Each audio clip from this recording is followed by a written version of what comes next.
Welcome back to the By Design Podcast. I'm your host, Ronnie Knuckles. We have a really cool episode today. We have a recently drafted MLB player, Mr. Korbyn Dickerson. He has come in. He was drafted in the 5th round to the Seattle Mariners in this last MLB Draft. I was actually introduced to him through Lou Ott, who was a past guest. Korbyn trained at his gym along with some other current MLB players. And I thought it would be really cool to get to have him on and kind of tell the story of what it's like coming up in a city like Louisville and making it all the way to the major leagues. Just a little background on Korbyn. He finished this last year. He went to Indiana University. He actually started his career at U of L, University of Louisville, transferred to Indiana for his final year. He finished the year with the most RBIs, so 77 RBIs, by an Indiana University player since Alex Dickerson in 2010. The tally of 77 RBIs ranks 4th on Indiana University's all-time single-season charts. Korbyn's 19 home runs are tied for the 6th on the all-time list at IU. He was the first player at the University of Indiana with at least 19 home runs and 77 RBIs in the same season since Mike Smith in 1992. He finished 37th in the country and 4th in the Big Ten with 19 home runs. He was 12th nationally and 2nd in the Big Ten with 77 RBIs, and he led the Big Ten with 1.38 RBIs per game. He was 3rd in the conference with 151 total bases. So Korbyn had a really awesome last year in college. He is now working to get ready for spring training coming up soon. And I'm really excited about this episode. I think you guys are really going to enjoy it. Thank you so much for tuning in. If you enjoy this episode, enjoy what we're doing here, please share this. We're growing this thing organically. Anytime you like or share the show, it helps us out a great deal. We greatly appreciate you taking some time out of your day to tune in. Thank you, guys. Here we go. So you're in high school at Trinity. Mm-hmm. How did it go with like U of L? Did they start? Were they recruiting you at a young age? Was it like kind of later on in your high school career? Yeah, they started recruiting me when I was 8th grade. Dude. I committed the first week of freshman year. That's cool. And I knew I wanted to go there from the beginning. I was going to camps a lot when I was younger. The coaches loved me. And that was, at the time, a really big program. Still are. But they had a lot of street cred, as I would say. Yeah. They've been to the World Series plenty of times, been to Omaha, so it's like, that's a place you want to go, and it's local, so it was. Yeah, you grew up It was here. a good fit for me, yeah. But yeah, they recruited me super early. Are you from here originally? Yeah, Jeffersonville, Indiana. Oh, nice. So right across the bridge. That's cool, man. And when you commit your freshman year, what's that like at high school? You know what I mean? Like, is everybody hyped up? Yeah, You know yeah. what I There mean? was a lot of hype around it. I kind of tried to play it down and just be the same guy I always was. Yeah. But it's different when you commit to a big place like that at a really early age. Yeah, when you're 15, 16. Yeah, I was 14 years old, committed to Power 5 D1 school. So nowadays they can't do that. They have to wait. I don't know. Kids can't commit until I think it's their junior year now. Okay. But I think it's pretty good. Let them play a little bit while they're still freshmen, sophomores, and then you worry about all that later. Yeah, for sure, because it can get distracting. I'm sure as you go. Maybe not for everybody, but I can see some people getting distracted by that. Yeah. You know, It's super easy to get distracted on something like that. So when you were coming up, what caught the coach's attention the most, do you think? Obviously you had talent. Talent is part of it. But, as we know, as I've seen in my kids, especially with baseball, it's a mental game. Coaches are looking for the intangible stuff. Mm-hmm. What do you think that you were doing that maybe caught their attention? I think probably the biggest thing was the athleticism part. Just being able to play any position on the field, fast, powerful. It's kind of tough to figure out a kid's mental state until you actually get him on your team and you see him day to day. Gotcha. So when I got to college, they kind of started to see, the mental side of the game, but what initially attracted them was probably the athleticism and the power at the plate part. They could plug you in wherever. Yeah. Now, you played outfield through college? Yeah, I pitched in high school for a little while. Really? I caught when I was 15, and then we kind of figured I was going to be fast, so go out in the outfield. You went? Yep, time to get shipped off to the outfield. That's funny, man. Yeah. And then, were you playing travel ball? Because that's the thing now, I feel like. Yeah, You know what I mean? I was all over the place. Never home. in the summers, especially my junior summer, right? Because I was trying to get drafted out of high school. That was the plan. Gotcha. And so that junior summer, I was home for like 3 days all summer. Dang. As soon as school got out, we were gone. Yeah. Yeah. Yeah, I didn't think about that. Like in baseball, you can go straight out of high school and do that. That's cool. It's one of the few sports you can do that. Yeah, because basketball used to be that way, obviously. Yep, used to be. Now it's one and dones. Right. But hockey is another one. They get drafted out of high school. A lot of people don't know that. I didn't know that. Yeah, hockey's a lot of young guys. Very cool. That's really cool. Yeah, I mean, hockey's a wild sport. I guess you better get into it early professionally because you can get the brakes beat off of you. Yeah. You know what I mean? By the time you're 30, you're going to be wore out. Yep. That's cool, man. And so when you are in the travel baseball scene, what age did you start doing that? Because, like, that's kind of where I'm at now. My kids are young, and I don't want to, like, you hear about burnout early and all that stuff. Yeah. So I'm, like, trying to be careful with that. What age did you start getting into that? I started travel ball locally when I was probably 10. Okay. We had a local team. And then my 12U year, played with the Ironmen. And we were number one in the country for 2 years in a row. So we had to go other places. We were in Florida, Atlanta. That was when travel ball really started for me. Yeah. It was 12U. And then 14U, I started playing with the Bulls. Heard of them. We played a lot up in Indy because they have a super nice facility. Yep. And they have big tournaments The indoor up there? Yeah. So it's super we'd play nice. up there because they bring in a lot of talent. And then like 15U hits, and I committed to Louisville, and that's when I started going everywhere. It was North Carolina, Florida, Atlanta, Texas, you name it. I was there playing. I'd say 12U is probably when I really started travel ball. That's kind of what we were thinking. Like right now, we're on a travel ball team, but we don't. We're talking about E-Town, Harrisburg. Yeah, for sure. Like when I was younger, staying local and playing with my buddies was more the concern than getting recruited, I guess. But started getting that 7th, 8th grade year when I was playing is when they started recruiting you, and because they were trying to get you to commit freshman year of high school. So I kind of had to go away and play a lot. That's a wild thought to me. My son's 8 right now, or he's about to be 9. So like in another 6 years, he could be getting recruited, which blows my mind. And I'm not now, like you said, they kind of have to wait. But when you were coming up, it was like they were on you. If you had talent, they were on you early. So there was a lot of pressure. Yeah. Oh, yeah. Coming from a young age. That's the one piece of advice I would give people is wait. Yeah. I wish I would have waited. Not that maybe I would have picked a different school. I don't know if I would have or not.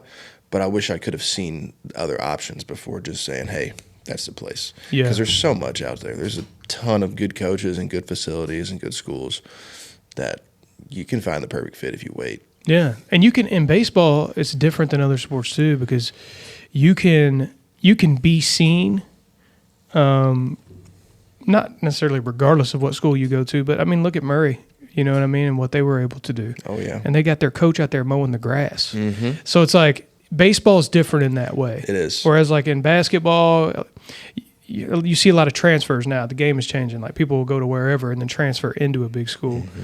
But baseball, I think, is unique in that if you got the skill, bro, you find the right fit and you're going to get the eyeballs. Absolutely. Yeah. Baseball is one of those sports. I mean, that's the part I don't like about college athletics now is all the money that floats around. It's like I was going to ask you about that. Kids can just up and jump ship if they don't like what's going on. And it doesn't teach you anything. It's just, oh, hey, I can go get paid somewhere else. I don't need you. Instead of, in my situation, I wasn't good enough to play my first 2 years, I would say. The depth chart was huge. And so I learned other parts of the game that I wouldn't have learned if I was on the field playing. I got to watch from the coach's perspective. I learned a lot in the dugout just paying attention to the game. My IQ went up more than just being on the field and, getting reps. Yeah, and just getting paid and being like, well, this is what it is. Because at that point, it's kind of we talk about that a lot in here.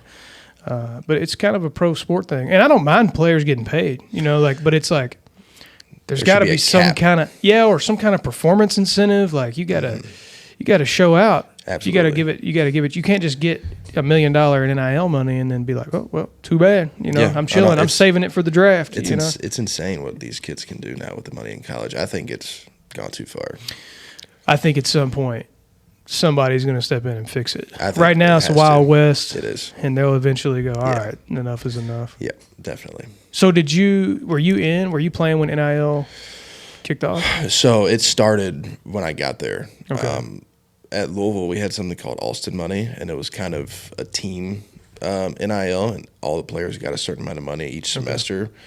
And I liked that. Like it was simple, and then everybody got it. So it kind of felt fair, and you're getting paid to be there a little bit. So it helps out with, food or whatever for the semester. And then I went to IU, and there was only one kid there that was on like an actual NIL deal where he was getting more money than everybody else. But the opportunities opened up a lot more. I'd say my junior year is when like a lot of my buddies started getting money to go. Paid.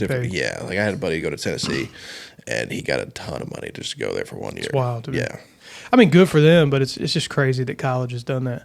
And I like the idea. So actually, when they started talking about NIL, that was one thing I said. I'm like, look, bro, these guys have to practice like an insane amount. They don't have time to really go. I mean, some of them you can go get a job and pay for your things, but like that's hard. That puts extra pressure on you. And if these schools are able to pay coaches $70 million, the players ought to have money to live on if they're going to be required to go and practice. And you know what I'm saying? Absolutely. So like the shared pot of money makes sense to me. Like Yeah. that makes a lot of sense to me. But then again, going back to that, it's like you pay a dude $2 million. That's great. He's probably worth it. But there's got to be some kind of incentive, some kind of contract. And I think there's I think it makes it weird in the locker room for the guys. Like you see the one guy who's getting paid $2 million, and then I'm getting $0 to be here. Yeah. Now in pros it's different. Like you're Different, It's a job. Now you're getting paid for it. Everybody's on their own kind of thing. Like we know what it is. Yeah.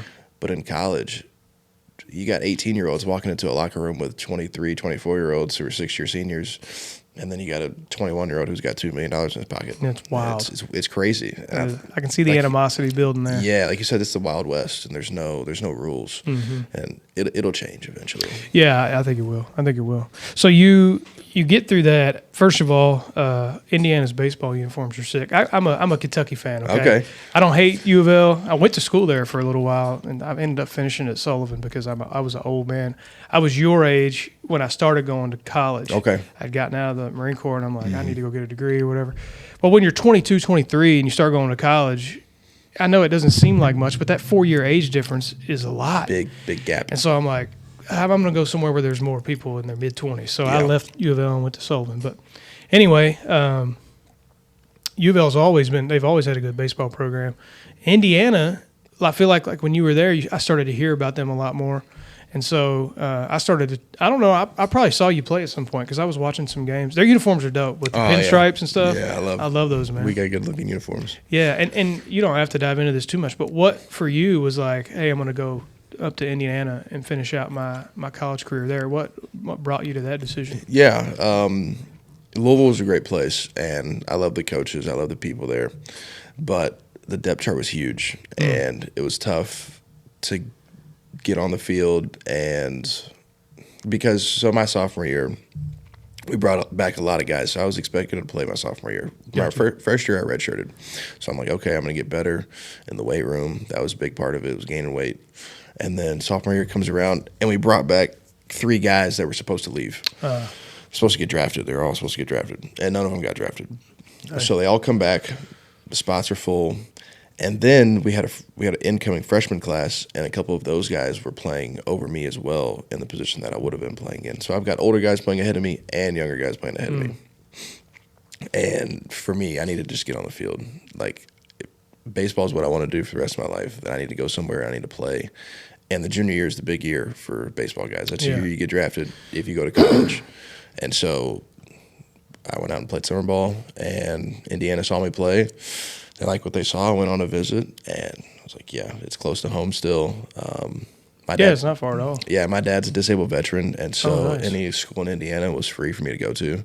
And so that was... Bro, I didn't know that. Yeah. I'm about to send my kids to Indy, dude. Yeah, so he's 100% disabled from the VA, so he's able to send me tuition paid for. And so that played a big role, honestly.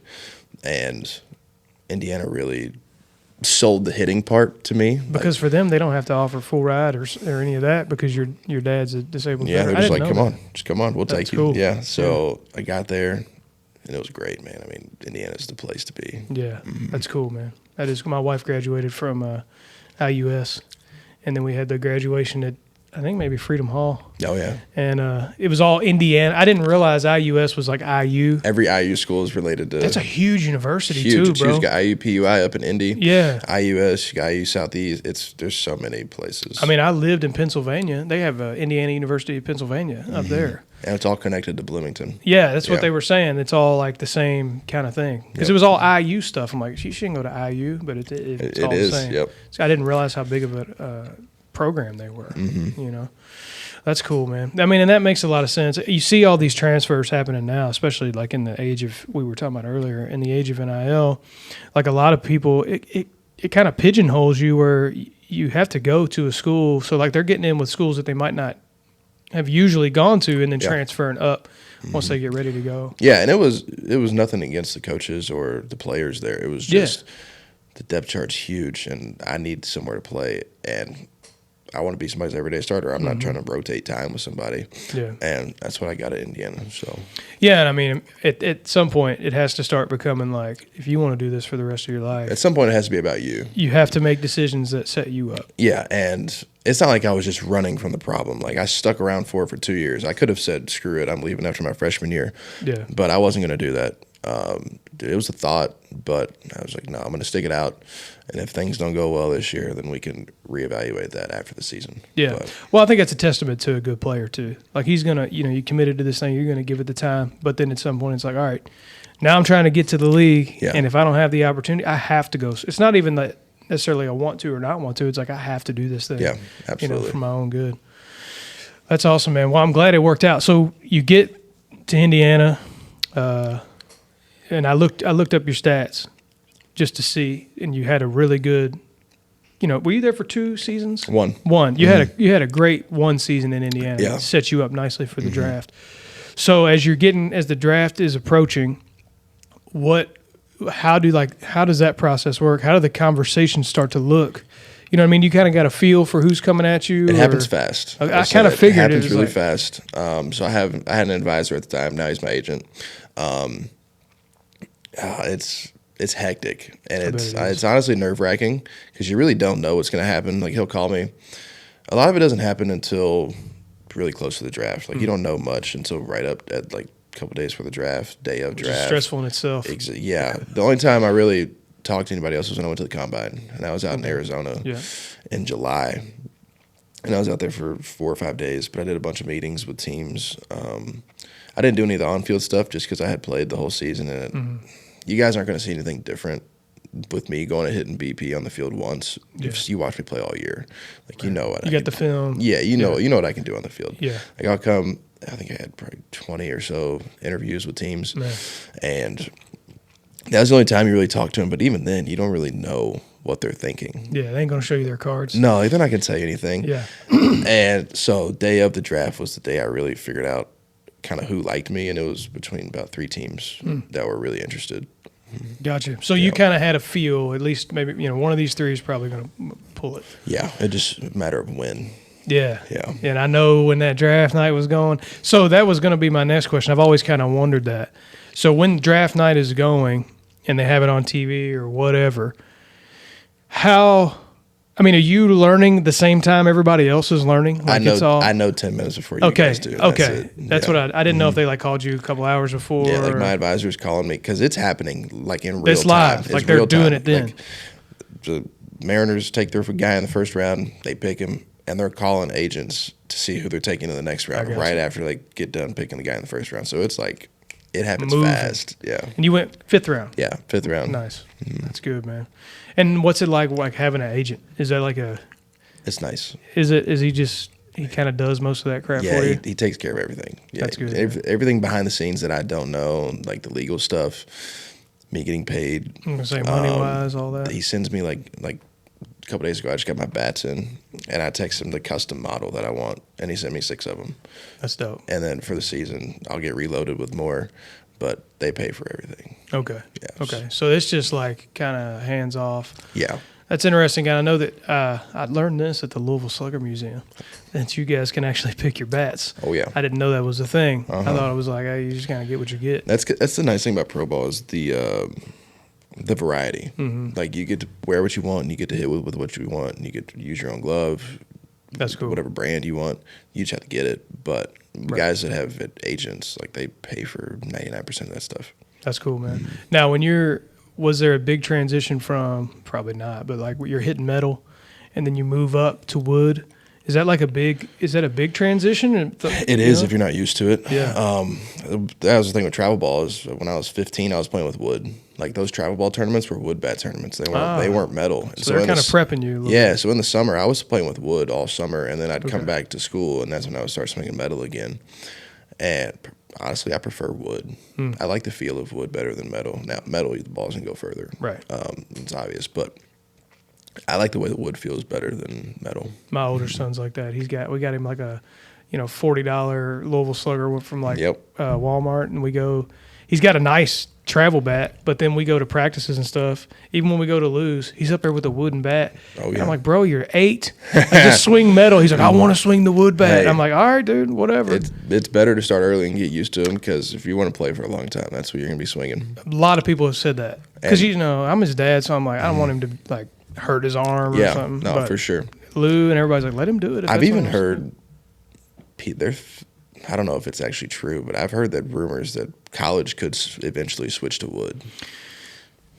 I mean, it makes sense to me. And I wouldn't be surprised if it did because you got guys in college that are hitting like pro guys anyway. Nowadays. Oh, yeah, it's stupid how hard guys hit the ball. There was a kid that played at Oregon. He swung a wood bat in college. Like you have the option to. You can. You don't have to swing metal. That's interesting. You're allowed to swing wood in college. I didn't know that. Yeah. So a couple years ago, Oregon's leadoff hitter, switch hitter, he actually hit with wood all year. That's pretty cool, man. There was a dude played at UK. He trained at Lou's too. He came and coached a few times. He's at the Angels now. Nicholson. Yes. Ryan Nicholson. Yeah. He went to St. X. Yeah. Did he? Yeah, we played against each other. I figured you all probably knew each other. Yep. Yeah. Hey, bro. He was crushing home runs that last year, his senior year. He was a dog at he UK. was. Yeah. Then he went to the Angels, and it was like not even. I don't think it was a regular season game, and he smacked a home run like his first time up. I'm like, hey, he's gonna be a baller, dude. Oh yeah. But dudes like that could hit with wood in college and have success. Oh yeah. And it's setting you up. I mean, if you're gonna be doing it the rest of your career anyway. Might as well. Yeah, you might as well get start used doing to it. That's cool though that you can order kind of what you want and things are custom and unique to you. Oh yeah. So, and then what has it been like? Okay, so you get drafted, right? And I think in the average person's mind, like when someone gets drafted into a pro sports team, they are with that team, and it's like, and I know baseball, you've got different levels and cities where they have affiliate programs and things like that. Of course, we have that in Louisville, so we're used to that. But following the draft, obviously, you're not just chilling in Seattle waiting for spring training. So what is that process or what's that journey been like for you? Like you get drafted, that's great. Now you're kind of in a waiting period. Yeah, so right after the draft, it was, I think the draft was on a Thursday or something. That following week, I was in Arizona at the spring training facility, and we had draft camp. So all the draftees of that year come, and I was out there for 2.5 months. Oh, dang. Yeah, so you're out there for a while, and it's kind of just getting to know the lay of the land. Like, we're going to get you out here. We're going to do some small, light practices, get you around the facility, see what it's going to be like. And then they shipped us off to different affiliates for a couple weeks at the end of draft camp. So I went out to Modesto, California, which is in San Francisco. Yep. That was where our low A team was at. And I was out there for 3 weeks, and it's really just to get you to the feel of pro ball and what it's going to be like for that next upcoming season. Some guys went to Seattle, some guys went to Arkansas. And then I came home, and then we had a strength camp. That was in October. And that was a select group of guys that went to that. I think there was 30 or 40 guys that went to that. And I was out there for a month, which was really good. Kind of what they expect from me in the weight room from that standpoint. So it's nice to bring that stuff home and kind of put it into my daily routine. Yeah. You can throw it into your gym schedule here. Yeah, and so that's what I'm doing right now. I'm in the gyms 4 days a week, and I use a lot of the stuff that I learned out there in my program now.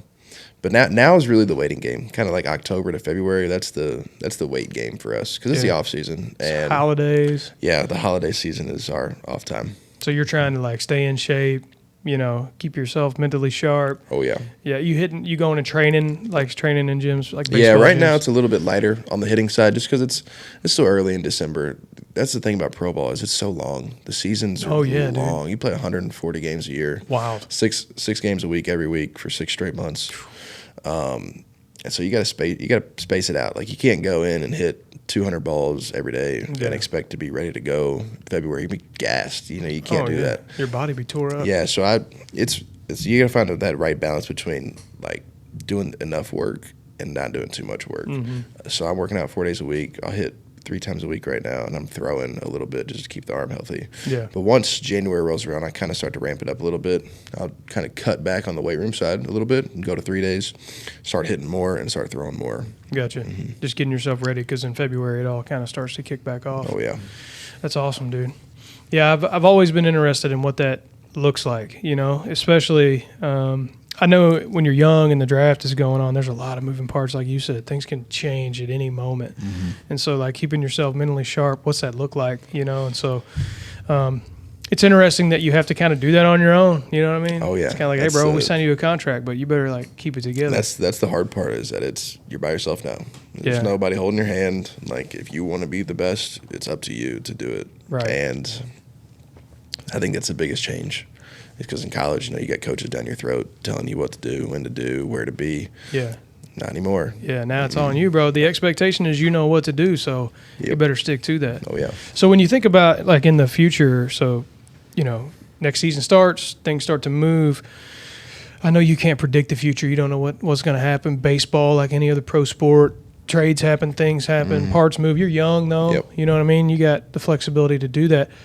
But have you, like, lined out any goals, you know, in my pro career, these are some things that I want to accomplish, you know, or I don't know, man. You know what I'm saying? Like, is there anything in your mind, or is it very like, hey, for next year, this is what I'm trying to do. Beyond that, I'll worry about that then. Winning a World Series is on the bucket list. Gotcha. Yeah. To be a part of that is something that is indescribable, honestly. Those guys that have won World Series, is like, nobody can ever take that away from you. No, ever. And that's the greatest achievement a baseball player could have, is winning a World Series or playing for Team USA.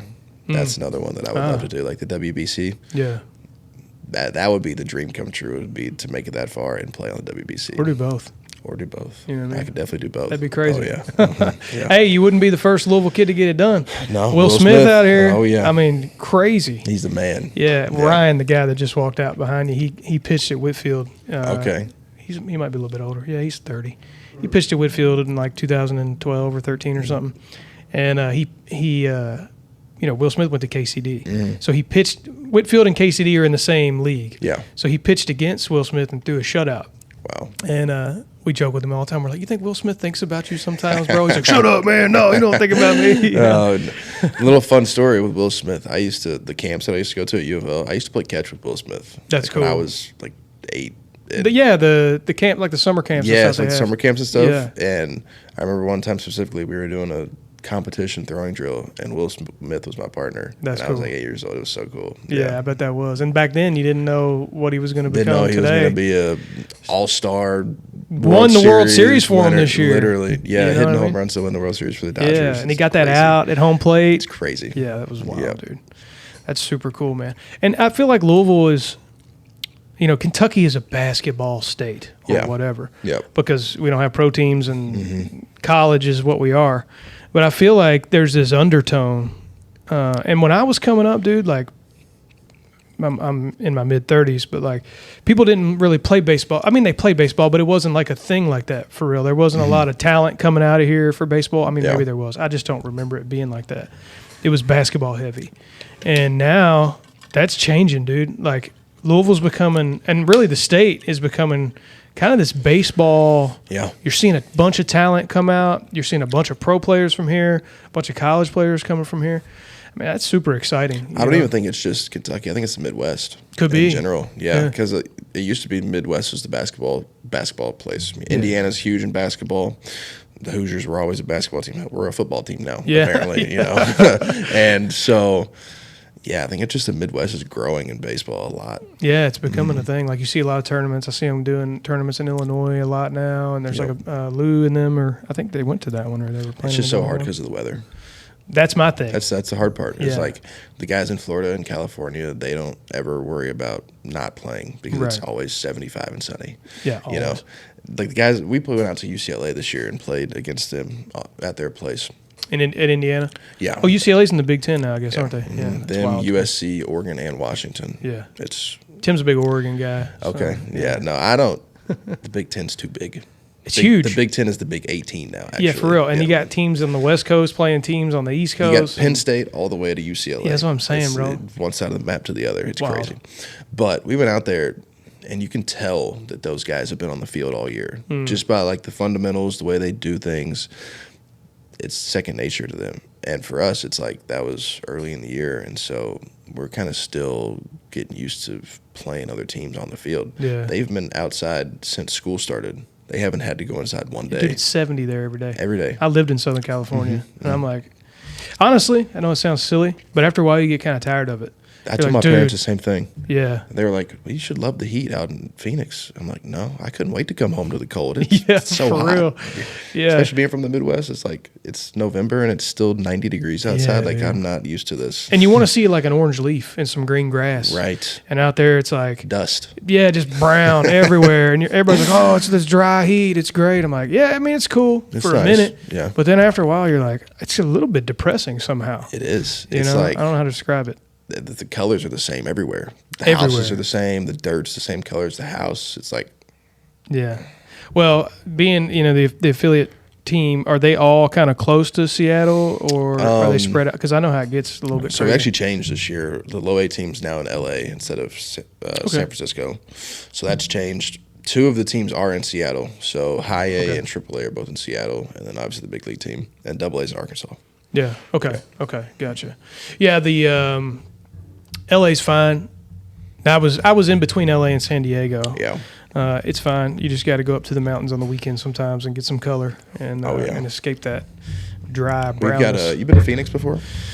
No, I went to Flagstaff, Northern Arizona. That's what I was going to say. Love Flagstaff, it that up there, place is dude. beautiful. Yeah. That's Sedona. Those two places are amazing. Arizona's probably one of the prettiest states I've ever been to. Yeah, But Arizona's really nice. I lived in the desert, hot. trained in the desert a lot, and it's got its own form of beauty. But it's like I would never choose to live there, bro. No, it is way too hot. Yeah, it is. I was in Phoenix in July.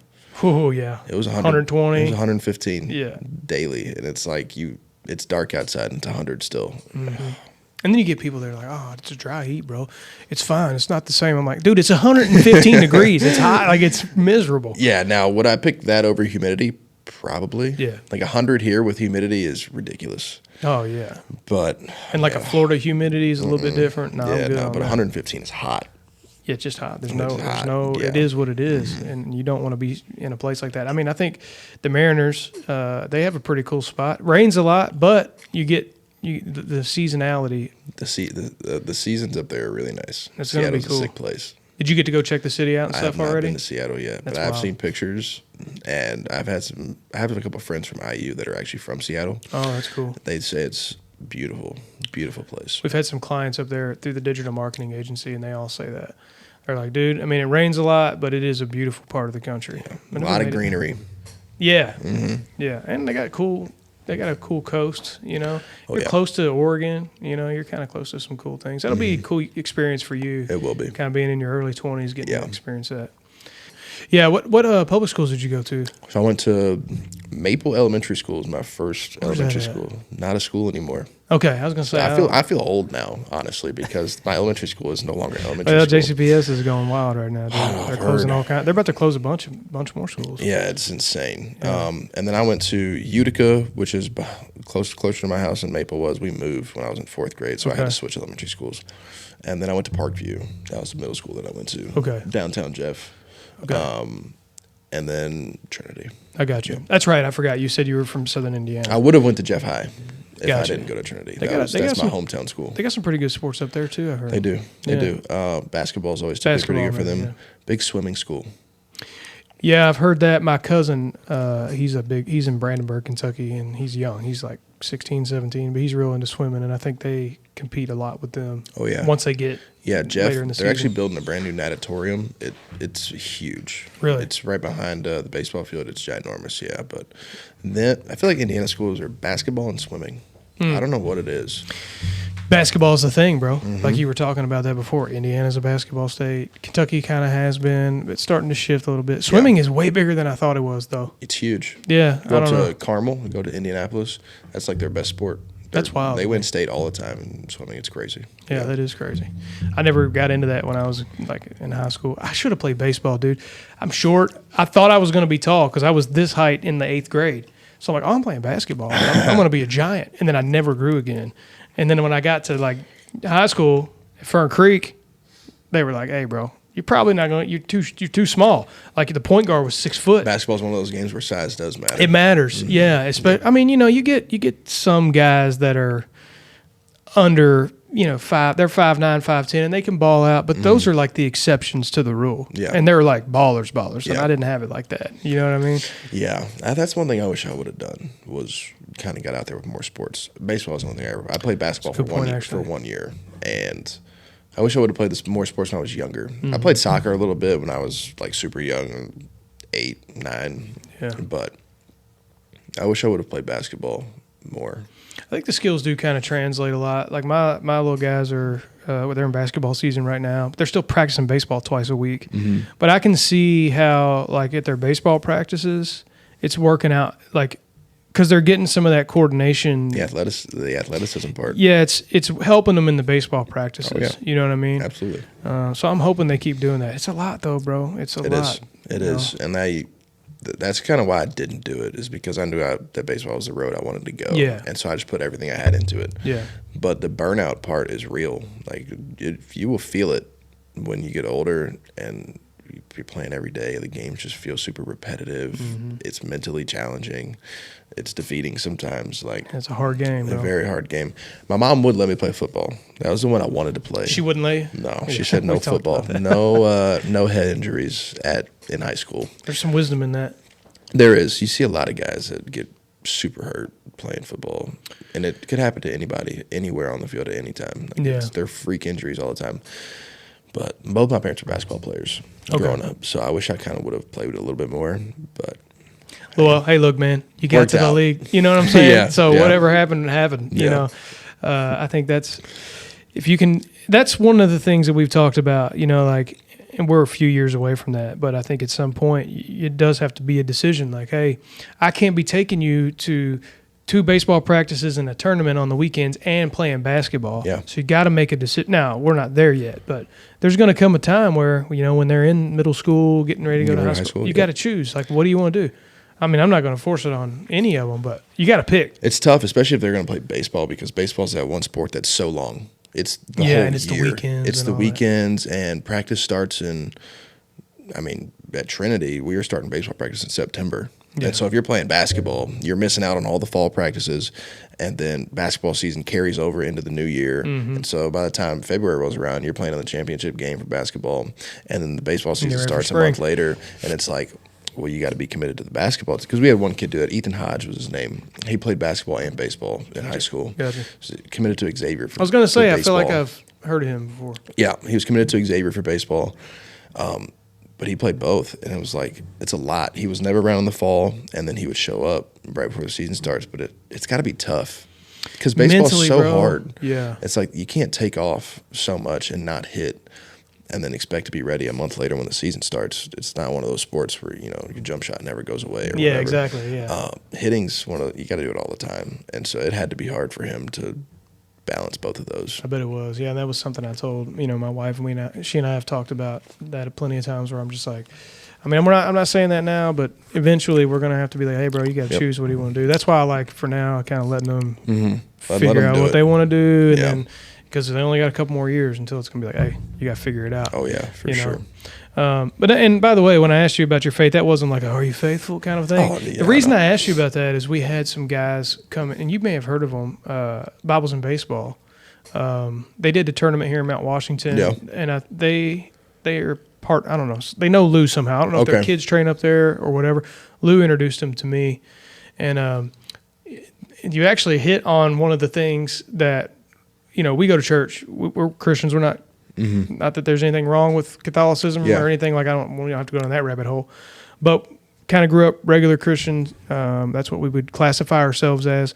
And one of the challenges that we had is we want our kids to be in church. And so like when travel baseball becomes, it's tough. We want them to be able to do that. And so Bibles in baseball is a new thing where they're like filling that gap. So they had a tournament and they're like doing devotionals with each team. They're doing it before the game with all the parents and stuff. Sweet. So they're running a tournament and they're having for the Sunday games. Yeah. They're having devotional, like they're having church at the field kind of, and they're still getting to play the tournament. That's nice. And I'm like, dude, that's a lot of people would love that. Yeah. And they're starting to explode and grow. That's really nice because that was the only reason I didn't go to church is because baseball was on Sundays every day. Right. That's championship day when you're younger. Yeah. You play Friday, Saturday. Sunday's the day you're ready to be at the field.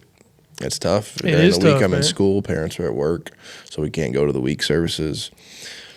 To be honest, we're the Christmas and Easter people. We go to church on Christmas. We go to church on Easter. And it's just always been that way because it's so busy. Everybody in the family's busy. But Yeah, that's why I think it's cool they got an organization where they're meeting that gap. You know what I mean? Where they're like, hey, we get it. Life is busy.